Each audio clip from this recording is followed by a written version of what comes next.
Hello everyone. Welcome back. In today's video, we are going to talk about something incredibly useful, and that is how to connect Dynamics 365 Finance and Operations with Azure Application Insights.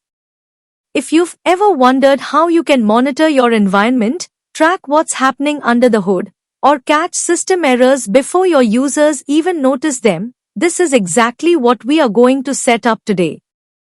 So, let's just go ahead and get right into it. Before we begin, just make sure you have a couple of things ready on your end. You will need an active Azure subscription, access to your Dynamics 365 environment, and the right permissions. Ideally, you want to be a system administrator in D365 and have at least contributor access on the Azure side.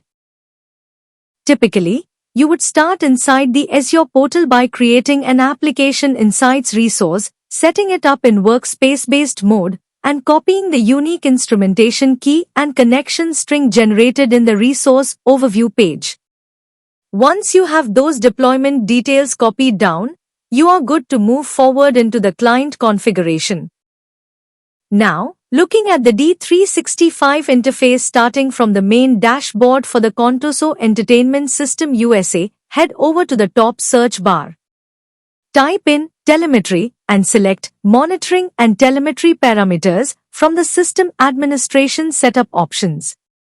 This loads your main monitoring settings page.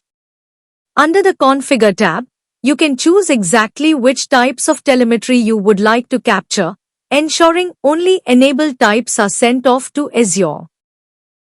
You can toggle options for custom metrics, form runs to track page views, user sessions, X++ exceptions, or even specific warehouse events depending on what you need to track. Next, navigate to the left-hand menu pane and click on Application Insights Registry. This area allows you to map your specific environment modes to a target instrumentation key. For example, you can see a row dedicated to the development environment. By population the instrumentation key and connection string fields here, you ensure that even if a database is copied from one environment to another, the mode will be auto-detected and failover safely to the new target. Once your registry entries are properly updated, go ahead and click Save in the upper left action bar. To quickly verify that a telemetry configuration is working perfectly, let's navigate around the system to generate some live traffic. Open your navigation menu, expand modules, head into Accounts Payable, and open the All Vendors List page. Let's also jump over to Accounts Receivable, expand the Orders section, and click into All Sales Orders. Interacting with these pages, like clicking on the Invoice tab in the top ribbon to view transactional options, triggers backend events. If you check your Application Insights portal under Live Metrics or run a quick query in your trace logs, you will see these server requests, response times, and actions flowing through in real time. Once this connection is fully established, the monitoring possibilities are incredible.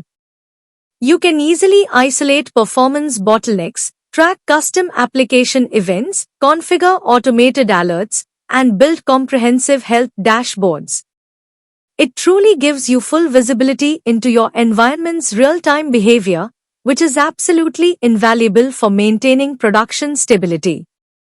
Thank you so much for watching today. If you found this configuration guide helpful, please give it a thumbs up. Subscribe for more technical walkthroughs, and drop any questions you have in the comments below. Take care, and I will see you next time.